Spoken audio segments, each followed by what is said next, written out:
Alright, hello. This video will be called Tour de Annie, where I kind of go through Annie the bike and kind of talk about how I have everything set up. I meant to do this video about 5 months ago, but I'm just now getting around to it. So, to all the friends and family and strangers following along on my blog, hello, good to have you. To all the new friends and soon-to-be friends on ADV Rider who have been here too, nice to have you. And to all of you who clicked on this video in error, thinking it was a video of a cat doing the Macarena, I do sincerely apologize. I hope I will be at least marginally as entertaining.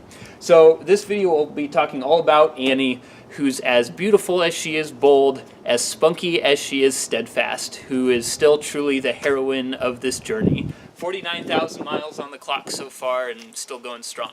So let's talk about how I have everything set up. I'll probably try to do a mix of tripod and camera in hand, so hopefully this will work out. I only have time to do one take, so it might not be as clean as it could be. So first thing I'll talk about is the side case system. So the side cases I built about 3 years ago, the obvious motivating factor for that, which motivates a lot of my decisions, is that side case systems are expensive. I think it would have cost me about $800 to get something that would have worked the way I want.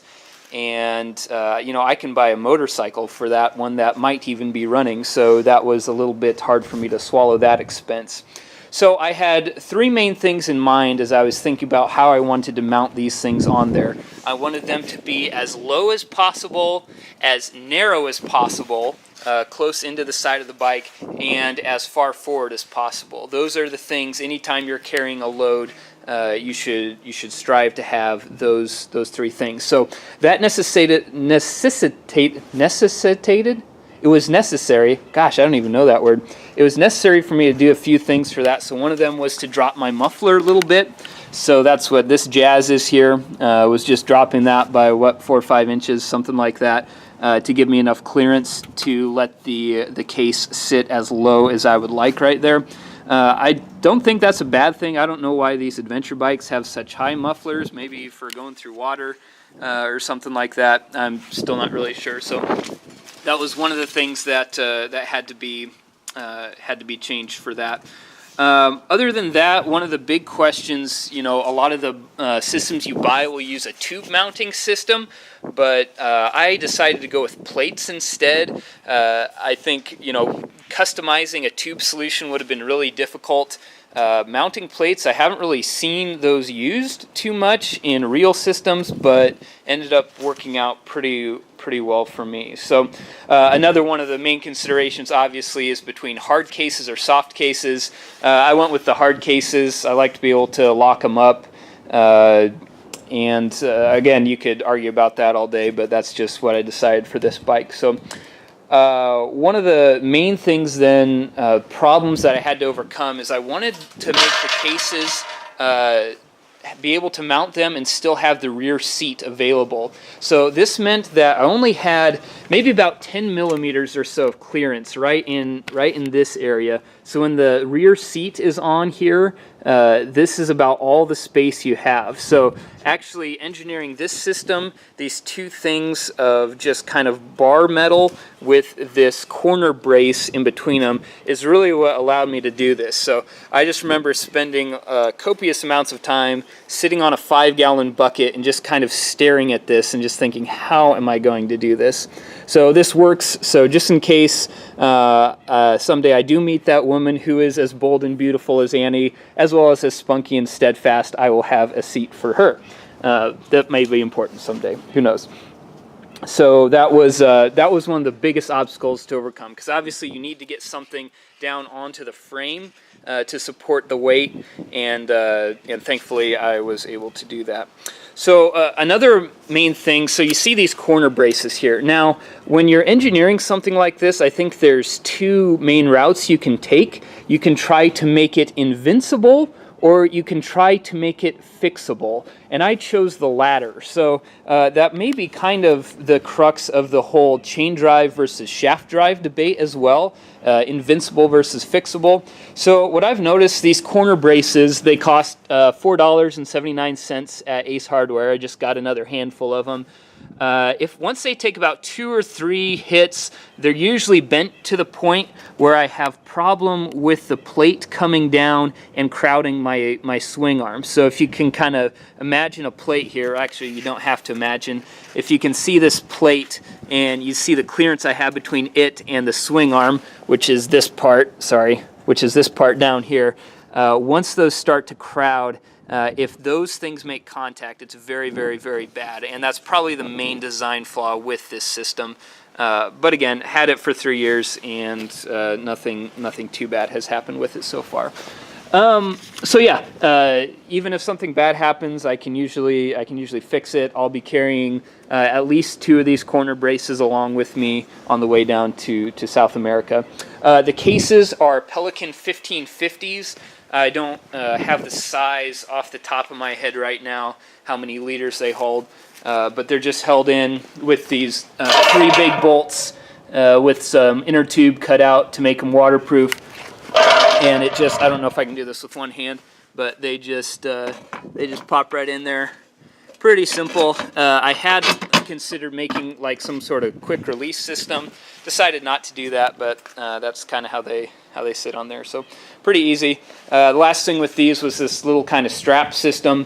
Just kind of holds everything in there. Just one of those $2 solutions that I thought might not work, but has actually served me pretty well. So, okay, so moving right along, let's talk about the trunk of unusual size. I don't know really how else to call it. I've had a lot of questions, a lot of gas station conversations initiated by the size of this thing.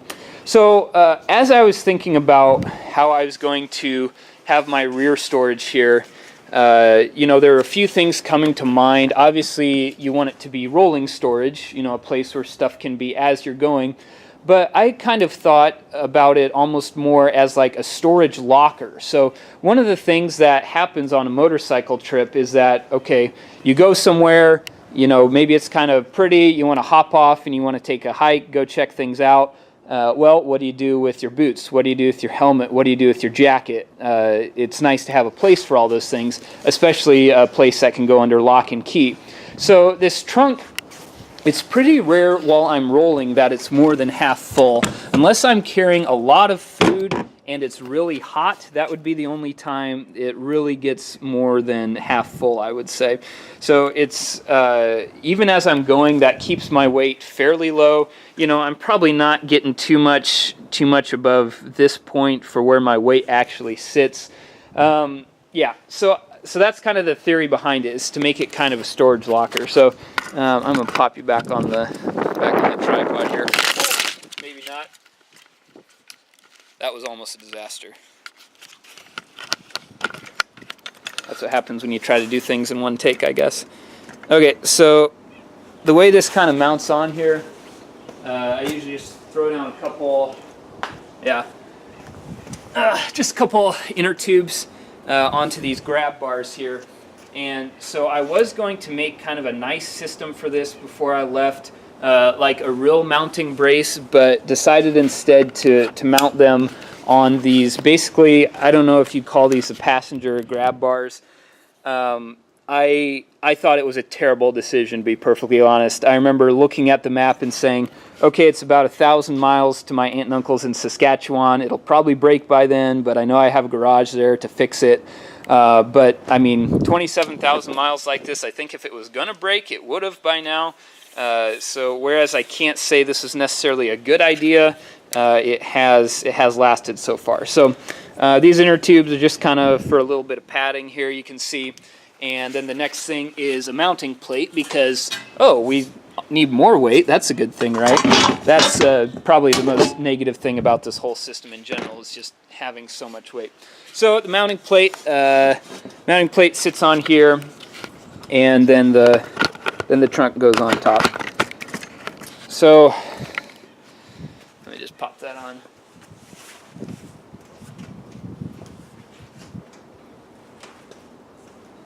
and it sits about like so. And it's probably not going to balance too well right now. So again, it's huge, right? It looks even bigger without the side cases on there. Now, once you're going, I think anybody who's ridden a bike with any weight on it will tell you, when you're moving, the weight can kind of disappear, but it's when you're in a parking lot and going slow that this becomes a little bit tipsy. Yeah, it is kind of big, isn't it?